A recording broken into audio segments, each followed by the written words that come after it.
तो आप लोग मथुरा गुरु आदेश में चले गए और गुरु आदेश में ही उठना और बैठना किया करिए। अब गुरु आदेश में उठना बैठना कैसे होगा?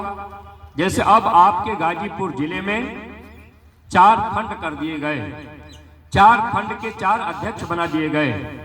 अब आपके इस खंड के जो अध्यक्ष हैं अपने बड़े भैया जंग बहादुर जी हैं जो सामने बैठे हुए हैं, आपको जानकारी भी है। तो 4 खंड में 4 अध्यक्ष हो गए, 4-4 ब्लॉकों को बांट दिया गया, जिम्मेदारी दे दी गई। तो जब भी आप मथुरा जाइए तो आप अपने खंड के भंडारे में, जहां आपका भंडारा लगता है वहां आप रुकिए, वही आप सेवा करिए, वो आप सेवा वही जमा करिए अपने अपने खंडों में। ये आज्ञा में उठना और बैठना हो गया। अब मान लीजिए आप गए, आप कहेंगे भाई हम यहाँ नहीं रुकेंगे, हम वहां कहीं रुक जाएंगे, तो ये मन है, मन हमको आपको हटा रहा। मन चाहता है कि गुरु से प्रेम जीव का न होने पावे। सत्संगी प्रेमी भाई बहनों, आदेश में आना और जाना, आदेश में उठना और बैठना, आदेश में लेना और देना, आदेश में पहनना और खाना, ये सब आपको करना होगा, तब तो गुरु साहब का प्रेम पक्का रहेगा। लेना देना आपको आदेश में कैसे करना है? अगर आप जब भी सेवा लगाई जाए तो आप ये ध्यान रखिए कि आप आदेश में दिया करिए। एक सेवा तो हमेशा के लिए जारी है। महाराज जी ने कहा था कि हर सत्संगी प्रेमी अपने अपने घर में गुल्लक रखें और 1 रुपया उसमें रोज रोज डालें। अच्छा, इसमें कुछ प्रेमी हैं जो गुल्लक में 1 रुपया रोज डालते हैं? अगर डालते हो तो हाथ उठावे। चलिए, कुछ लोग हैं, अच्छी बात है। देखिए, ये विद्यालय है, आप ये मत समझिएगा कि भाई हम नहीं डाल रहे। अध्यापक जब पढ़ाते हैं, कोई प्रश्न अगर बच्चों से दे दिए कि याद करके कल आना, तो अध्यापक क्या करते हैं, जैसे ही क्लास में पहुंचे तो पूछते अच्छा कितने लोगों को याद है? जिनको याद है वो हाथ उठावें। तो वो बच्चे हाथ उठा लेते हैं कि हमको याद है। ऐसे ही याद दिलाने के लिए मैंने आपसे पूछा, हाथ उठवाया, कितने लोग 1 रुपया रोज डाल रहे? जो प्रेमी नहीं डाल पा रहे, आप भी कोशिश कीजिए, क्योंकि 1 रुपया से छोटी धन और कोई नहीं है। अठन्नी चवन्नी चलता नहीं। अब तो 1 रुपया सिक्का भी जल्दी दुकानदार नहीं लेना चाह रहे। तो आप इतना तो कीजिए, जो चीज दुनिया के लोग नहीं लेना चाह रहे, 1 रुपया दुकानदार नहीं लेना चाह रहा, लेकिन सदगुरु आपसे लेना चाहते हैं, इसलिए कि आपसे प्रेम हो जाए। प्रेमी भाई बहनों, घर में बच्चा है, बच्चे से भी कहिए कि बेटा 1 रुपया रोज तुम गुल्लक में डाल दिया करो। क्योंकि आपके घर में बच्चा 10 साल का है, बच्चे से आप कहेंगे कि माला लेके सुमिरन करो, बच्चा नहीं कर पाएगा। ध्यान भजन करो, बच्चा नहीं करेगा। लेकिन अगर आप बच्चे से कहेंगे कि बेटा 1 रुपया गुल्लक में डाल दो, 5 साल के ऊपर का बच्चा हो गया, उससे अगर आप कहेंगे 1 रुपया गुल्लक में डालो, तो बच्चा डालने लगेगा। फायदा क्या होगा? महात्मा जीव को बचाने के लिए हर तरह का उपाय करते हैं। मान लीजिए आपका बच्चा 10 साल का है, बच्चा स्कूल जा रहा, संजोग से एक्सीडेंट हो गया, शरीर छूट गया, कौन साथी बनेगा? माता पिता हम आप तो साथी बनेंगे नहीं, क्योंकि शरीर छूटने के बाद आत्मा के साथी सदगुरु होते हैं। लेकिन अगर आपका बच्चा है, 1 रुपया गुल्लक में डाल रहा, सेवा गुरु आदेश का पालन कर रहा, 10 साल का बच्चा स्कूल जा रहा, एक्सीडेंट हो गया, शरीर छूट गया। जैसे ही शरीर छूटेगा, एक्सीडेंट होगा, अगर बच्चा 1 रुपया सेवा डाल रहा तो सदगुरु उसको बचाने के लिए तुरंत खड़े होंगे। आत्मा धर्मराज के दरबार में जाएगी, काल भगवान कहेंगे कि इसका एक्सीडेंट हुआ है, अकाल मृत्यु हुआ है, इसको हम प्रेत योनि में डालेंगे। आपका बच्चा, उसको प्रेत योनि में डाल देंगे काल भगवान, क्योंकि नियम है अकाल मृत्यु होने पर जीव को प्रेत योनि में डाला जाता है। लेकिन सत्संगी प्रेमी भाई बहनों, विचार कीजिए, महात्मा कितना लाभ हमको आपको देना चाहते हैं। अगर हम आप नहीं समझेंगे तो नुकसान अपना है। आप देखिए, स्वामी जी महाराज हम जीवों के हित के लिए ऐसा काम किए।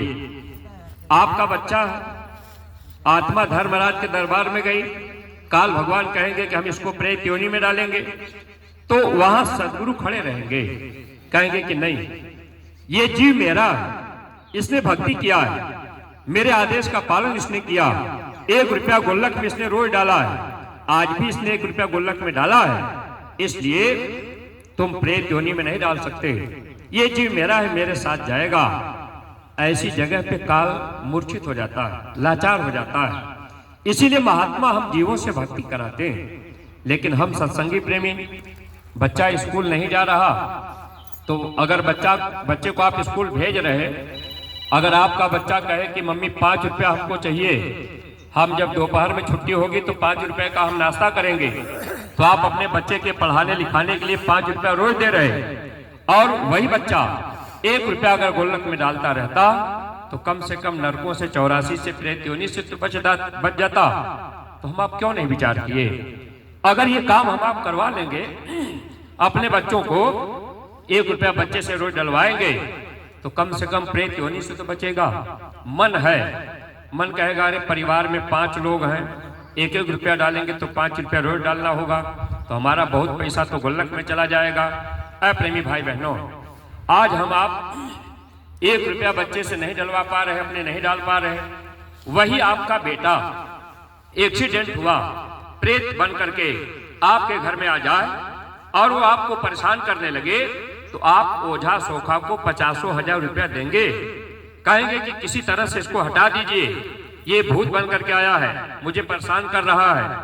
अब आप वहां 50,000 रुपया ओझा को दे सकते हैं, लेकिन अपने सदगुरु को 1 रुपया हम आप गुल्लक में नहीं डाल पा रहे, तो फिर हम आप विद्यालय में जाकर, मथुरा जाकर सत्संग सुन करके फिर लाभ क्या पाए? इसलिए मेरी प्रार्थना है कि आप आदेश पर कुर्बानी अपनी रखिए, 1 रुपया गुल्लक में रोज डाला करिए। ये नियम बना लीजिए, जब महीना भर हो जाए तो गुल्लक की सेवा निकालकर न्याय पंचायत का अगर गठन हो गया है तो आप लोग अपने न्याय पंचायत के जिम्मेदार के रजिस्टर में लिखाइए, हस्ताक्षर कीजिए। न्याय पंचायत के जिम्मेदार वो सेवा उठा करके ब्लॉक के जिम्मेदार को दें, और ब्लॉक के जिम्मेदार वो सेवा उठा करके जो खंड के जिम्मेदार अध्यक्ष बनाए गए आप उनके रजिस्टर में लिखवावें।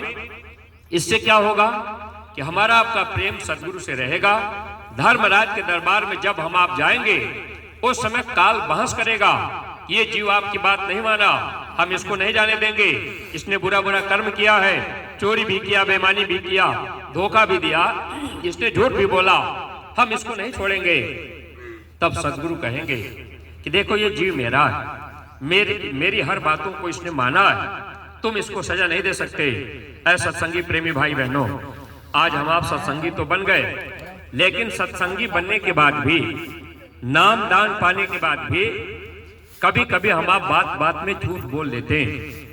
अब कभी कभी हम आप किसी को धोखा दे देते हैं, कभी कभी हम आप वादा करके संकल्प करके पूरा नहीं कर पाते हैं, ये धोखा ही तो है।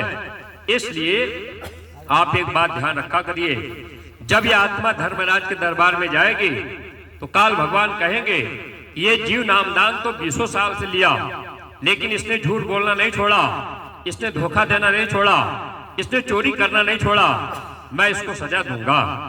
लेकिन अगर सदगुरु की बात आप मान रहे, समय पर आप हर बात मान रहे, तो सदगुरु बचाएंगे, कहेंगे कि अरे भाई अगर इसने झूठ बोल ही लिया तो ऐसा नियम काल भगवान ने बनाया कि आपको झूठ बोलना पड़ेगा। जैसे अगर आपने दुकान का काम कर लिया, कोई सामान आपने 10 रुपए का खरीदा, ग्राहक आपके पास आएगा तो आप कहेंगे भाई ये 15 रुपए का है।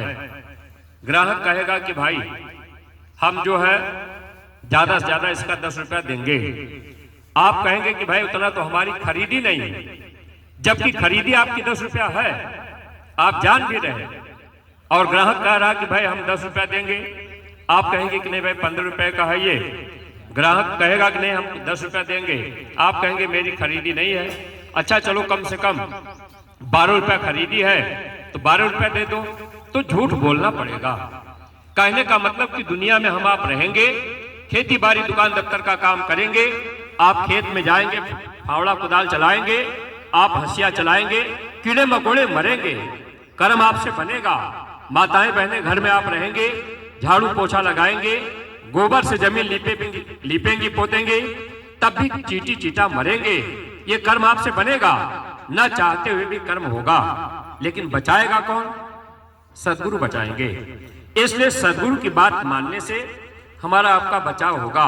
तो जब प्रेम रहेगा तब तो काल के साथ जब धर्मराज के दरबार में हिसाब होगा, जब अपने सद्गुरु से प्रेम रहेगा तब सद्गुरु हमारी आपकी तरफ से बहस करेंगे कि नहीं, ये जीव मेरा है, मेरी हर बात माना है। जब जब सेवा लगी तब तब इसने सेवा किया है। जैसे अभी इस समय भूसा की सेवा लगाई गई है, स्वामी जी महाराज की प्यारी गाय मथुरा में है और भूसा की सेवा देनी है।